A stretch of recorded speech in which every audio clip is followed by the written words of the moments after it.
had so many thoughts about this topic today. I did something a little bit different. I've got like a good framework, but I'm kind of just gonna roll with it today, which just seems like it's with the theme.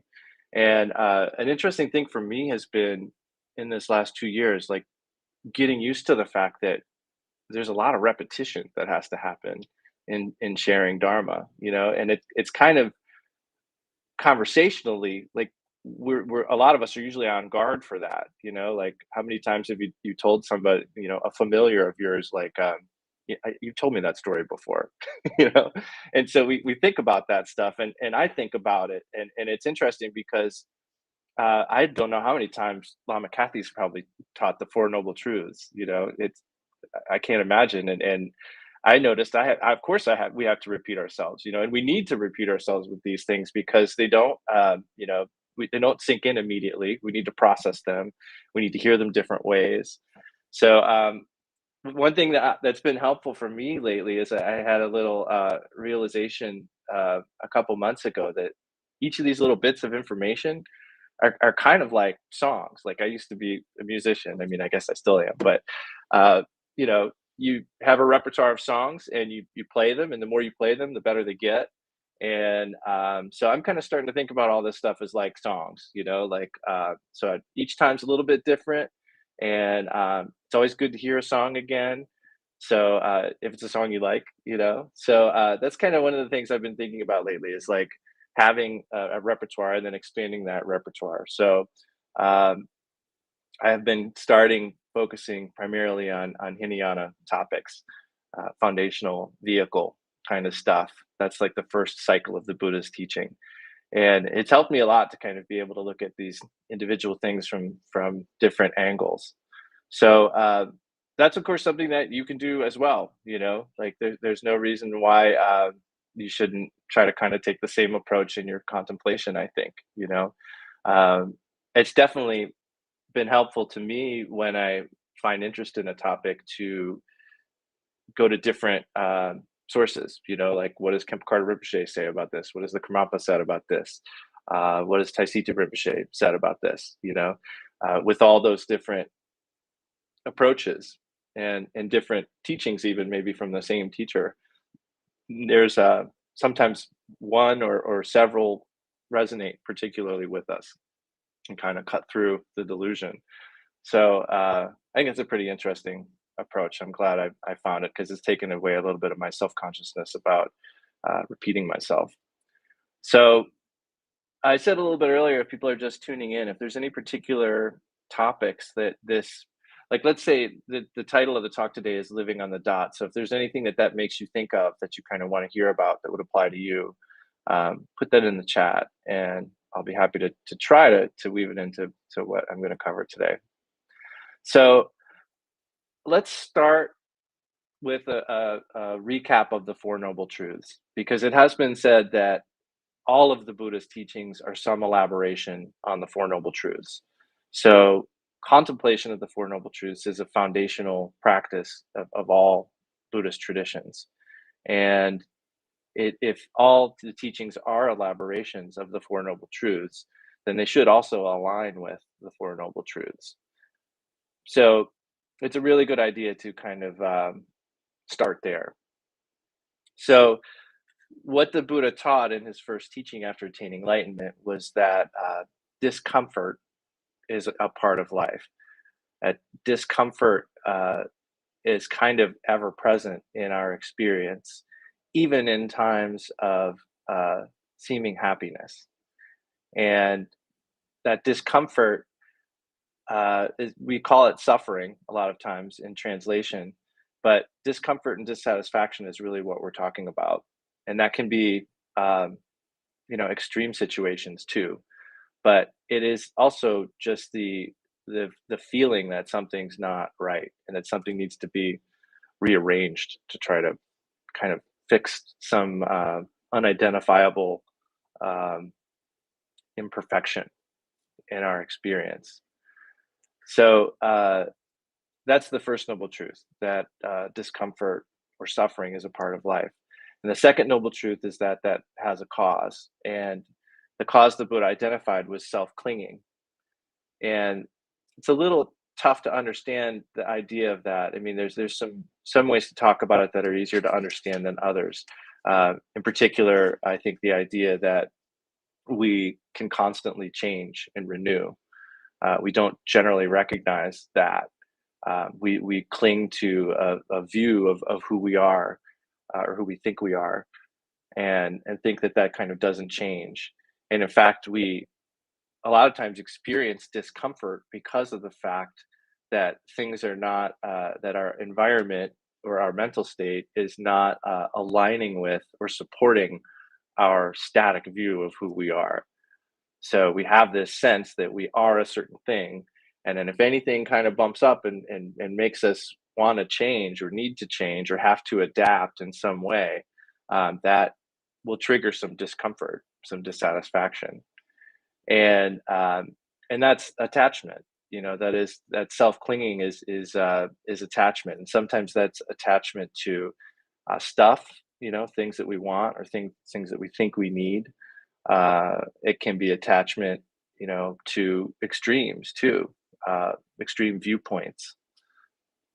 So that's the second noble truth, that the cause of our discomfort, the cause of our suffering, is this clinging to a self and all the ways that that manifests.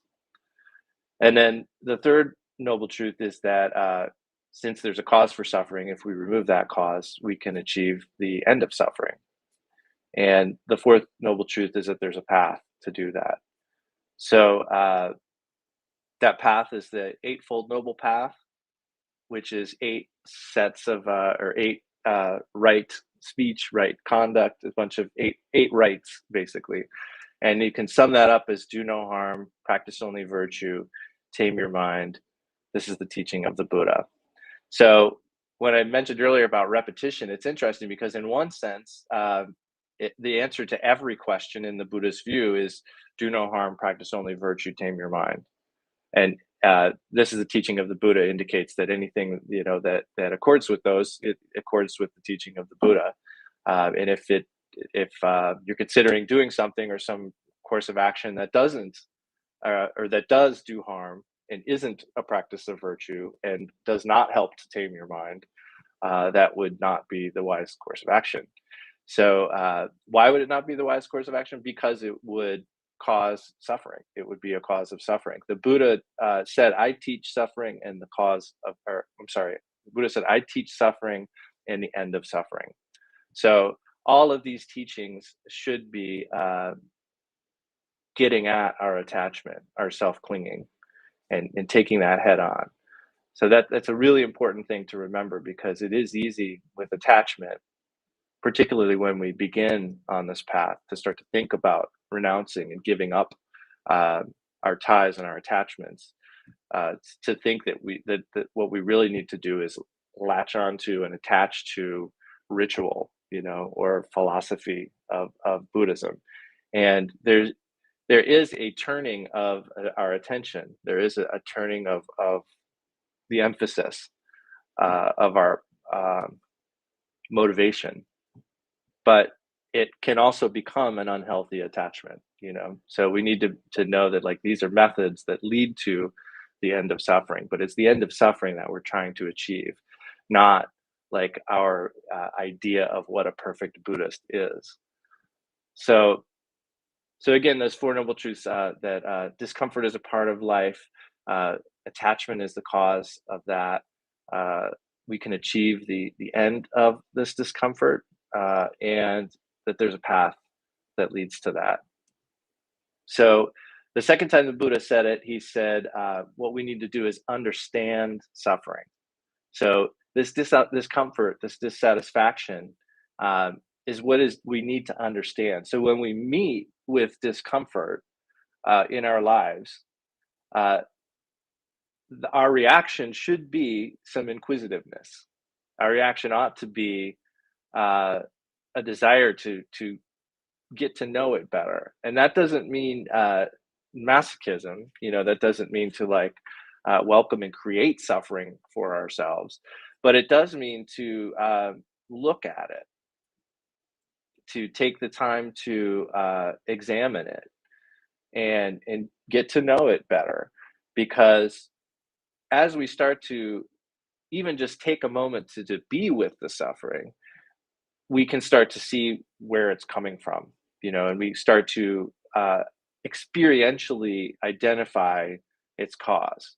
Because the Buddha said the cause of suffering is attachment, but that's just a sentence, right? Like we need to see that ourselves, and to do that again and again and again. So repetition again is kind of important here. So when we meet with discomfort, we need to at least briefly take a moment if we can and try to understand it. That's what the Buddha said is to be done with that first noble truth. The second noble truth, the cause of suffering being attachment or self-clinging, that self-clinging is what is to be abandoned. So we understand very clearly now from just those first two noble truths that if anything is to be gotten rid of, it's attachment. That's what's to be gotten rid of. And the suffering is what's to be understood. So that's a really important point, because so much of our time is spent in trying to abandon the suffering and without even really a thought to the cause. So understand discomfort, abandon its cause. And what we should be striving for, what we're trying to achieve, is the cessation of suffering, the end of suffering. That one we get, right? I mean, nobody is out looking for suffering. Everybody is seeking happiness, and that looks different. It manifests in different ways for different people, but everybody's out, trying to find happiness in their own way.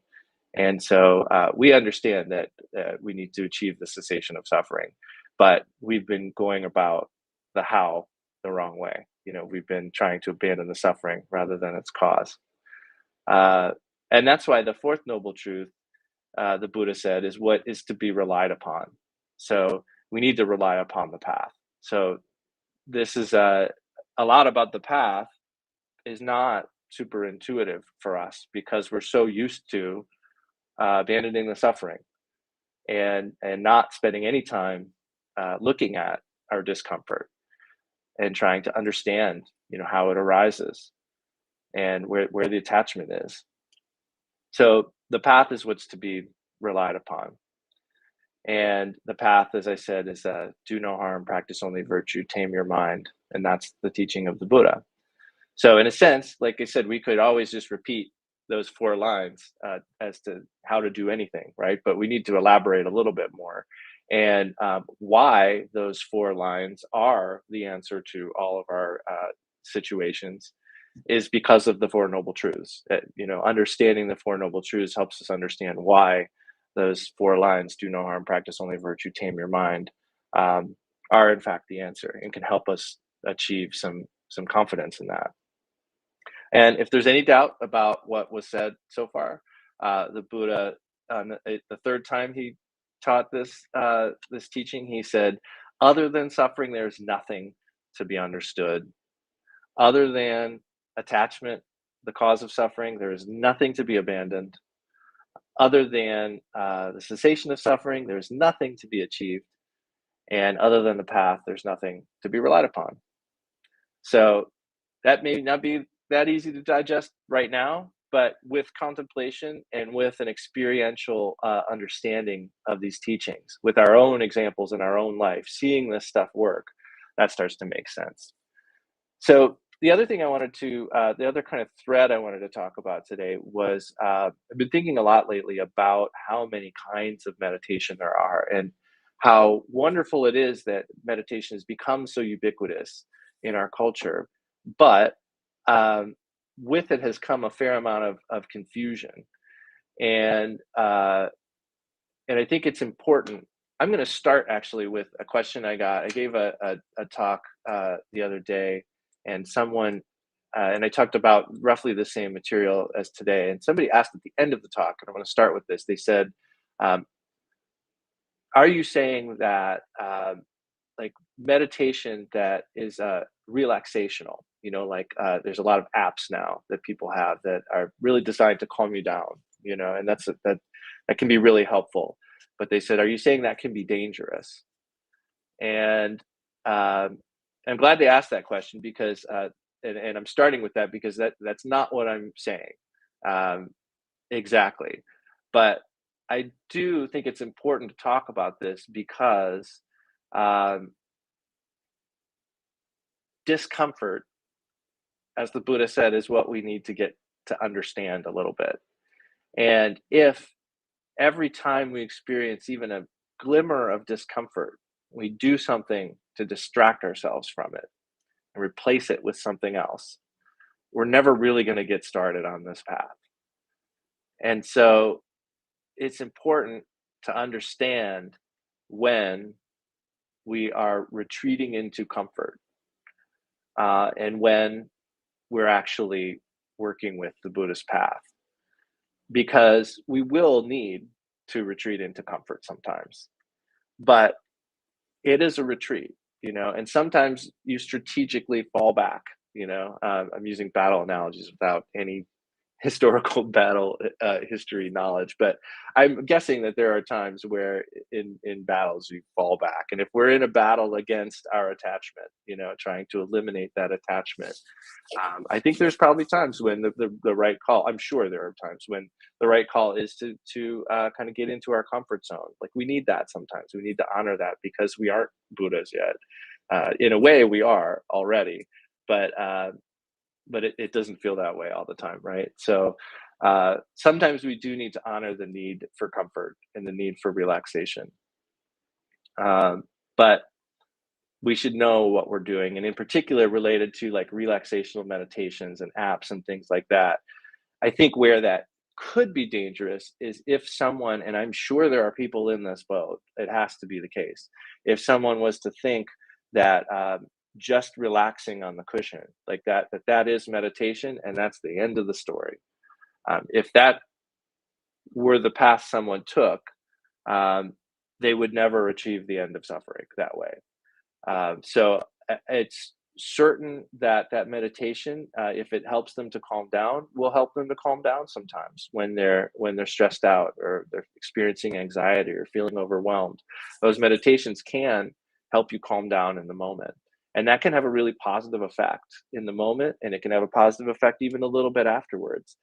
But the point of those relaxational kinds of meditation, if the point of your meditation is to calm down on the cushion, it's a distraction from the suffering. It is not dealing with the cause of the suffering directly. It's it's like to use a medical term, it's like a palliative um, treatment. It's dealing with the symptoms rather than the cause, and it works primarily in the moment. So, like with a medication, we talk about half life, which is half the time it takes for the half of the active dose to be in the body. And so, the half life on these relaxational meditations is pretty short, and that's the opposite of that would be like a foundational Buddhist meditation of shamatha. It's important to note that the Tibetan word that we translate as meditation actually means to familiarize, to get to know better. So it's not a matter of tuning out stuff. It's a matter of getting to know how our minds work in kind of two aspects, right? So we want to know uh, both what arises in our minds, and when it arises, but also what do we do with what arises. So there's both this part where we're trying to just notice what's happening, but then we're also trying to notice what we do with what's happening, and in that way we become more familiar with the way our experience works, the way our mind works, and that's familiarization. So through that familiarization, we become more skillful with our experience. And so it is kind of the idea where I asked a friend the other day, and thank you for your advice about if there was a companion word for palliative, um, like where if palliative care deals with the symptoms but not the cause, like a kind of treatment that does deal with the cause. And the best thing we could come up with was like corrective, because ultimately, like things do kind of shift, and it's never like at least in medicine, it's not the case that all of a sudden everything's totally fixed forever, right? That'd be great, but so meditation in the Buddhist sense, Buddhist meditation is getting at the cause of the problem and trying to eliminate the cause, and that is possible. So meditation also has a much longer Buddhist meditation has a much longer half-life. So to think in terms of that, the like the medication staying in the body for longer. So with a relaxational meditation, it's going to kind of be it can leave very quickly. Like the benefits of the meditation, you can meditate, do a relaxational meditation, and an hour later you're stressed out again. But the idea is that with Buddhist meditation, that builds up over time, and will be there. If you miss a day or two, it'll still have like sort of an active dose, in you, or in your experience. So that's a real benefit of Buddhist meditation. Not to mention the fact that you're actually getting at the cause of the problem. So, like for instance, an example would be like a relaxational meditation is in a way like taking a Tylenol for a broken leg. Like it will probably help, or a painkiller, it will help to remove the pain of the broken leg, but the issue that's causing the pain is still there and needs its own treatment for sure, right? So we need to do something to fix the actual problem itself. So it's important to understand that when we're uh, going for comfort in our meditation, that is a temporary fix, and we need to be able to find a balance between our temporary needs and the ultimate goal, which is to overcome this kind of suffering. So it's not that we can't ever do anything to relax. That's not what I'm saying. Rather, it's that the relaxing will never itself ultimately solve the problem. In fact, it will reinforce the recurrence of the problem, because it will make this habit of not dealing with the issue, and habits. We're going to talk about habits in a minute here too. But the more you do something, the easier it is to become that. To I'm sorry, the more you do something, the easier it is to do it again, and the less mindful you become of it as you repeat. So, in order to influence positive habits, we need to remind ourselves of that. That our relaxation should be a fallback in extreme cases. So let's take just a moment, and since I'm talking about shamatha, let's take just a couple moments and place the attention gently on the breath, and just breathe naturally. And if you notice you're distracted, just bring your attention back to the breath. And that's a simple instruction in shamatha meditation, which we've been talking about. So just place the attention gently on the breath, and if you get distracted, just bring your attention back, and we'll do that for just a minute.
Okay, thanks. I had a couple comments in the chat that we'll try to address right now to kind of reset. So the first one was, do you recommend getting into the cause or root of discomfort on the cushion or in a separate contemplation session? That's a really good question. So uh, like this meditation, like shamatha, um, is a meditation that moves towards non-conceptuality. Any conceptuality that's built into this practice in the beginning is sort of training wheels. So we all start there, and so the instructions that you've received are what you should follow. And it's also the case that this the mental technique for this practice is so seemingly uh, I mean, it's so short, really. You know, you can say it in 2 sentences. So we always try to kind of gussy it up a little bit, and so we always want to. I think most of the questions that come up about this type of a practice are sort of looking past what just the actual instruction is. Like all we really need to do is place the attention on the breath, and if we notice we're distracted, bring the attention back. So it's a really good question because that I would say that when you do that practice in meditation, that's all you're doing.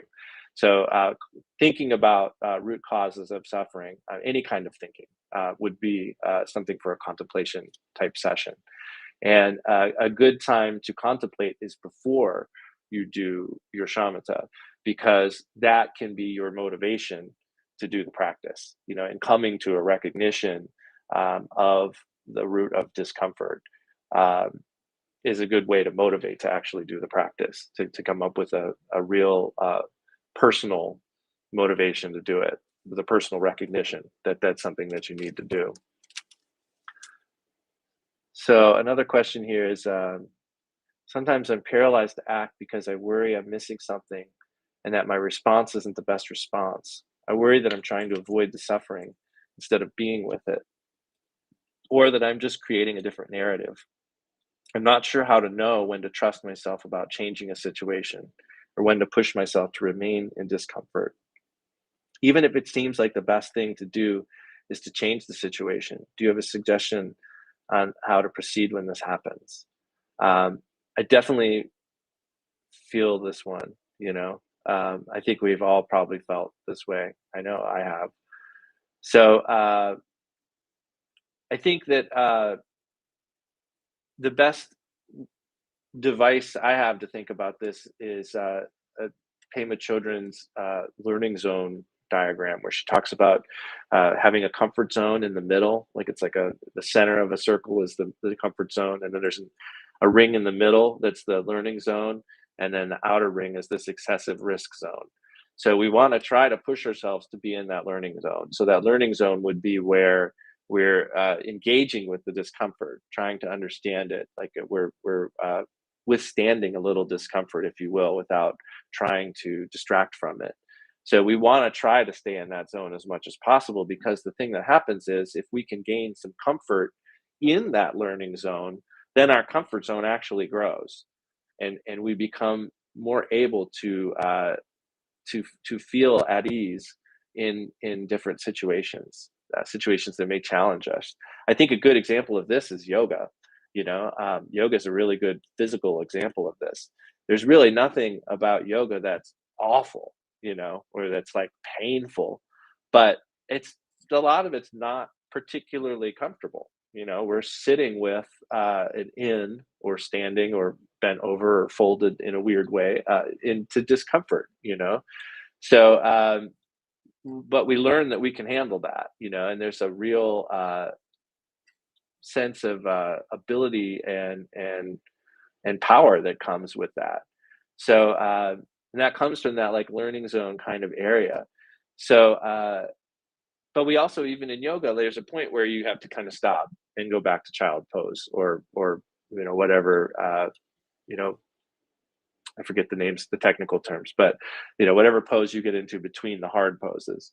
So I think the first thing to know is that increasing and excessive agitation or dullness is a good sign that it's about time to move back to your comfort zone, because there are ways to work with agitation and dullness in meditation, and we will always need to interact with those two factors, and kind of try to tweak them and get ourselves back to the middle from an extreme of agitation or an extreme of dullness. But our abilities are limited. So I think sometimes noticing when we become a little checked out or a little foggy, applying an antidote, and hopefully that kind of brings things back to the middle. But if it doesn't, um, that may be getting to the edge of the amount of time that you can just kind of be with the discomfort. Like maybe that's the edge of your abilities. Same thing with agitation. If you apply an antidote to agitation, if you're in meditation, the simplest one for agitation is just lowering your gaze a little bit, or dullness, fogginess, like raising your gaze just a little bit. Those are really simple ways of antidotes to the agitation and dullness. So if those are getting to the point where they're really not working, then uh, that's probably as much time as you should spend in the learning zone, and you need to fall back into that comfort zone for a little while.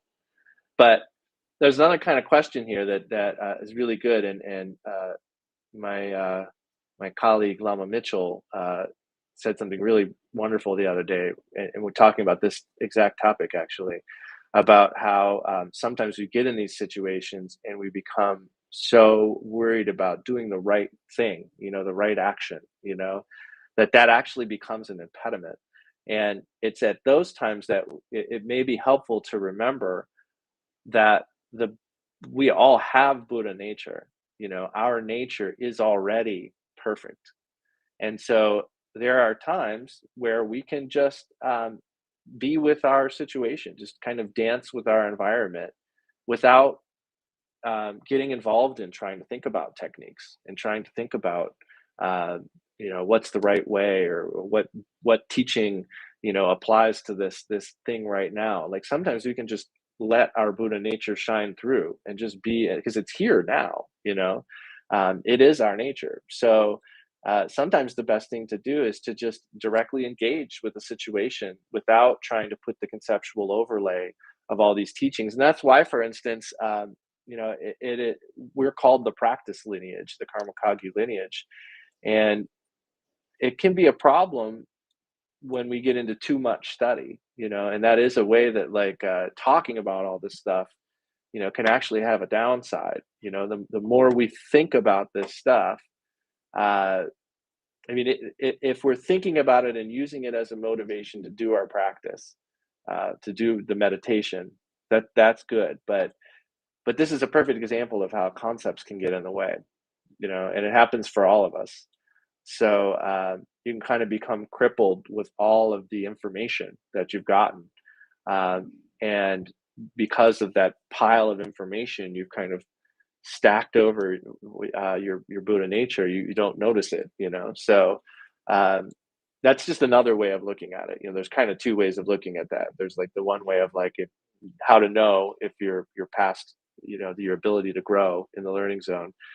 But the other angle is sometimes, you can just be Buddha in a situation, um, and it doesn't have to involve all the concepts. So something to think about. Um, so let's talk briefly about karma too. So karma, if we think of it in terms of habits, like the things we do get easier as we do them. And my favorite analogy for this is if you have a desk chair on carpet and you buy one of those thick plastic mats, so that your desk chair can roll easily. And that those first like couple weeks with that new mat are like awesome, because it's just like you're floating on air, right? Any which way you move, the chair just goes so easily. But because of where our feet go, you want to try to get the legs in a position so your feet aren't on them. So the legs end up kind of in the same place, usually every time you sit down. And that starts to make a little kind of, just a little bump, a little divot in the plastic. And you start to notice that, like it doesn't move quite as easily anymore because those wheels sort of slip into there. And then those divots, because your wheels slip into there, they become bigger and or deeper, let's say. So now you kind of could chunk into them, right? Like it's not just like the easier place to go. Now they kind of like literally get pulled into those divots. And when you need to move, it's harder and harder to get out of those because they've gotten deeper, you know? So habit and karma is a lot like that, where we sort of create these grooves that we then sort of slip into. And so whether karma is good or bad uh, is really related to whether we're creating suffering for ourselves or others. So, in other words, suffering, discomfort, um, we know the cause of that is attachment or self clinging. So, if we are taking actions, creating habits based on self clinging, that would be considered negative karma because that's creating suffering. So, attachment, we need to remember in the moment, can actually feel really good. It's This is one of those things where contemplation becomes really important because I think when we talk about attachment, just purely conceptually, it's really easy to think like, yeah, that's bad. Like, no, we don't want to. I don't want to engage with that attachment. I'm going to let that go. But the fact is, in the moment, in our experience, attachment a lot of the time feels like exactly what we need, um, and that's really important point. Uh, our attachment can, in the moment, potentially help us, seem to help us palliatively, right? But we need to understand the impact of that. The impact meaning like what grooves we're creating, you know, what habits and what propensities are we creating as we treat our discomfort palliatively. So, you know, attachment is kind of like an addiction to an opiate, you know, and it is opiate addiction too, you know, but it's this thing that sort of briefly makes us feel better. And we do need that in our lives since we are not currently experiencing ourselves as Buddha. So we have a lot of work to do, and we need to be able to find a balance. But it's important to just kind of understand that that's what's going on. And and so this is how we mistake the causes of suffering for the causes of happiness, and the causes of happiness for the causes of suffering. Because so often in the moment, we go for the palliative treatment. You know, we go our go to is the comfort option.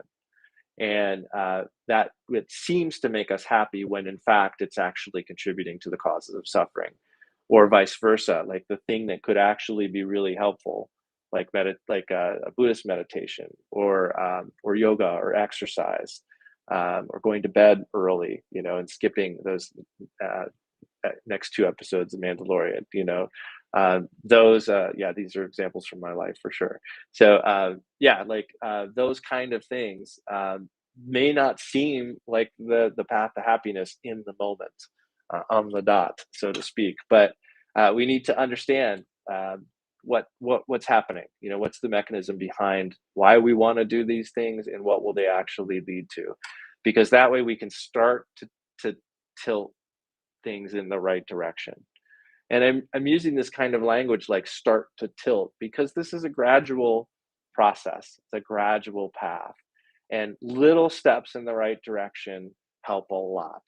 So, for instance, I'm not saying if you're a person who uses relaxation apps, I'm not saying don't ever use it again at all.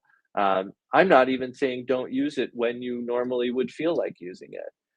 What I'm saying is perhaps when you're about to go, you do a relaxation rather than a familiarization, that you take a moment and just be with that feeling of discomfort. And by moment, I mean moment, you know, like a second or two, you know, and you can start there. And so that's, yeah. So that's, you know, that's a good way to start to interrupt habits. You know, that's a good way to start to turn the tide. It doesn't have to be an all the time thing. You know, never again am I going to relax. Never again am I going to stay up late? Never again am I going to watch Mandalorian. So all these things are little ways of beginning to create new habits, starting to create new positive habits. And so thinking about like living on the dot, I was thinking about like just being in the moment, right? So what do we do with the moment? Normally we distract from the discomfort. So instead, a great way to be in the moment is to think of doing something differently, you know? Um, I think it was Pema Chodron who said something along the lines of like, think about what you do and then do the opposite. And you don't have to again, you don't have to do the opposite forever, but at least briefly take a moment and do something new, do something different.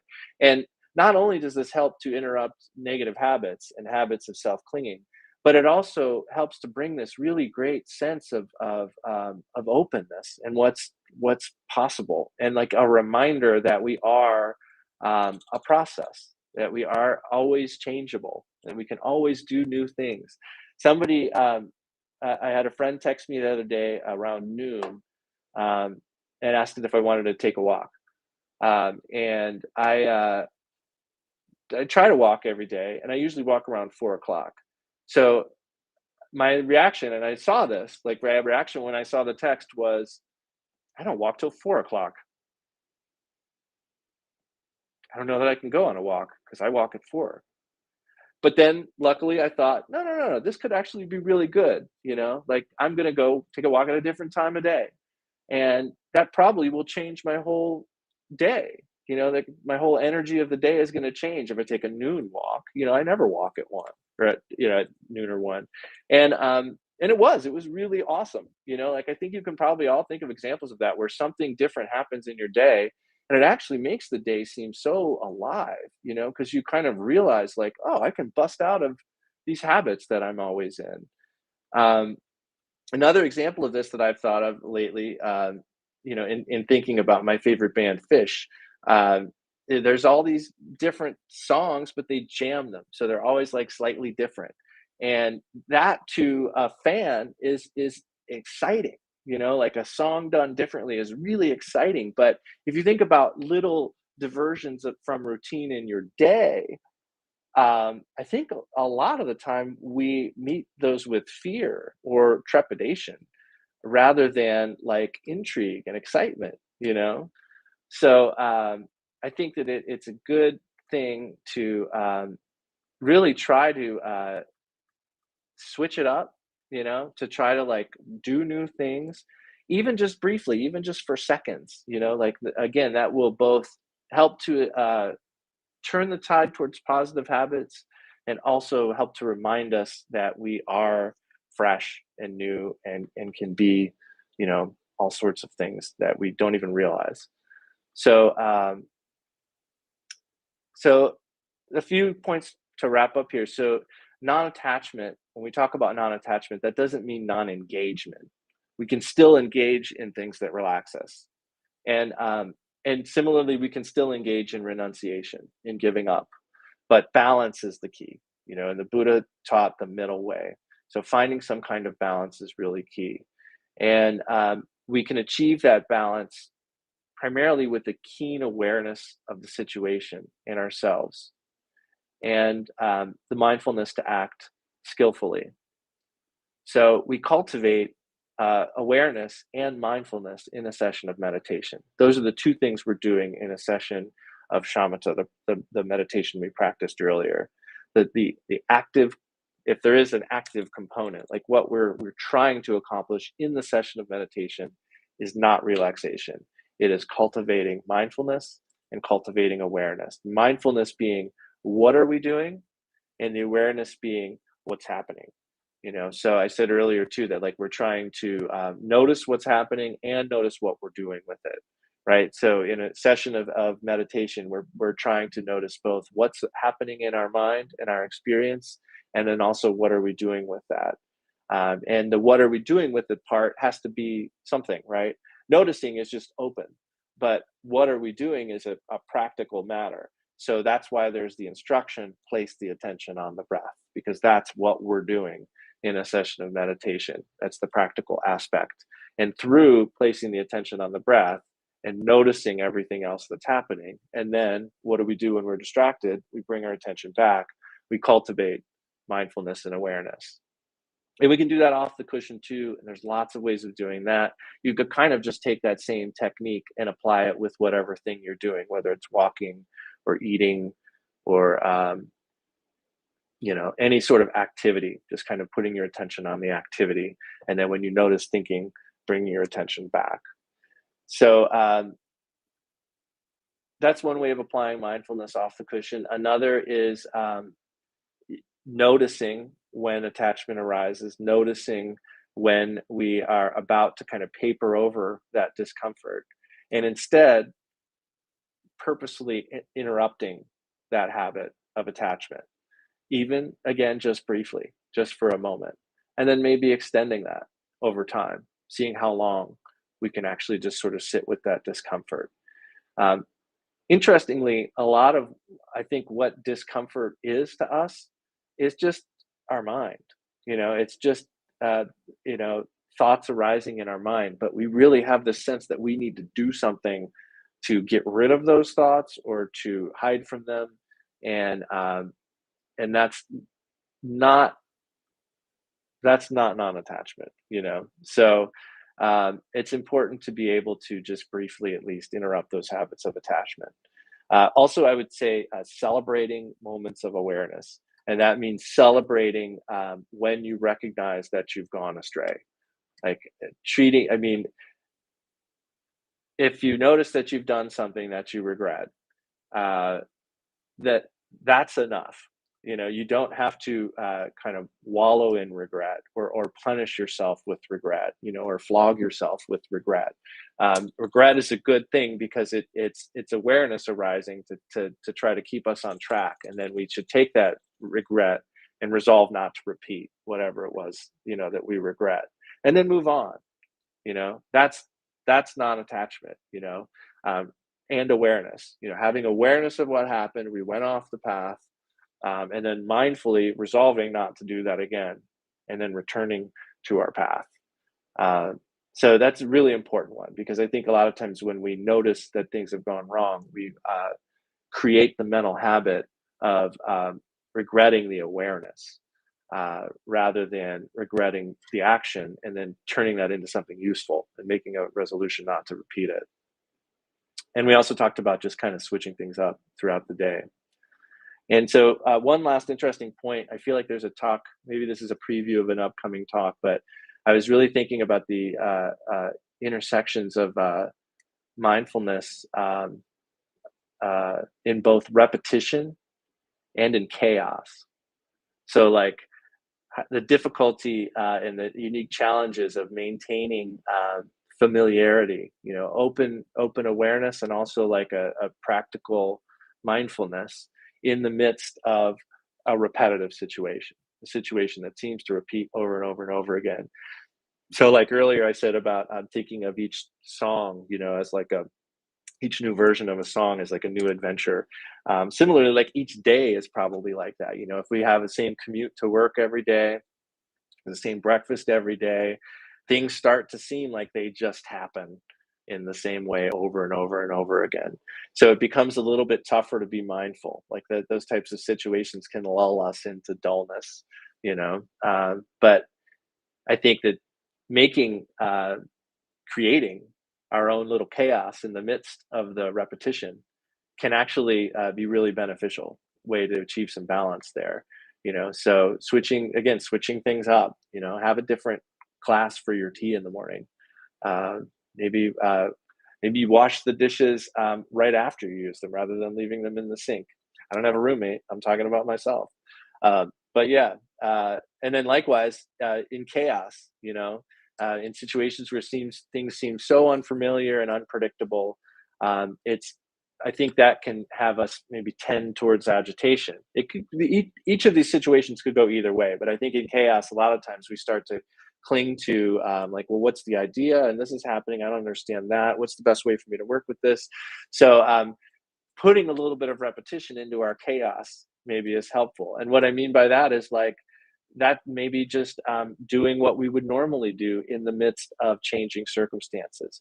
So I think a good example of this is maintaining our practice when things seem to be falling down around us, which I think we've all been in situations like that. Like that becomes even more important to maintain our daily practice when things seem like they're just kind of out of control.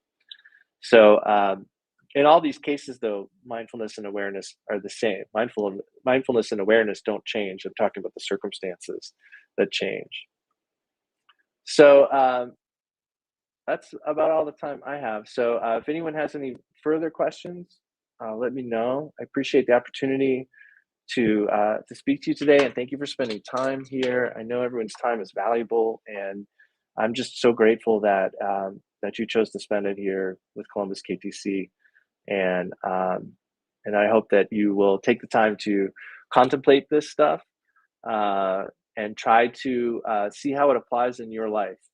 These teachings are really just kind of not meaningless, but they're not going to do anything if you don't integrate them into your own experience. So that's really the key. Like these are yours. You just have to kind of open the package, right? So and then you have to meditate. So that's really the third step here. You've listened. Now it's time to contemplate and also to meditate. And that was a great question earlier because contemplation is separate from meditation. And then when you meditate, you're basically just practicing letting go. You know, so you deal with the concepts and then you deal without the concepts. That's the meditation aspect. So thank you to everybody. I hope that everything I said today was accurate. I confess any errors I may have made. I rejoice in all the good works of our teachers and in all of your practice. And I pray that our teachers remain for a long time and continue to teach. And let's dedicate the merit of today. I think I have something I can put up here on the screen. Yep. So we'll chant both of these. The first one here is like the practical methods. So practically speaking, we're going to try to benefit beings. And then the second prayer, the second four lines will be, you'll see some names you may or may not recognize. But basically we're praying to enlightened beings and saying like, I'm sorry, but I don't yet understand how things actually work. And please help me to do it how you understand it. Because you're enlightened, please help me to do this how you would do it. So we'll do the first four lines and then I'll scroll down and we'll do the second four lines. Through this merit, may all beings obtain omniscience and defeat our common enemies, the defects of samsara. From the stormy waves of birth, old age, sickness, and death, from the ocean of samsara, may we free all beings. And then second part, the courageous Manjushri, who knows everything as it is, Samantrabhadra, who also knows in the same way, and all the bodhisattvas, that I may follow in their path, I completely dedicate all this virtue. All right. Thank you, everybody. I'll see you soon.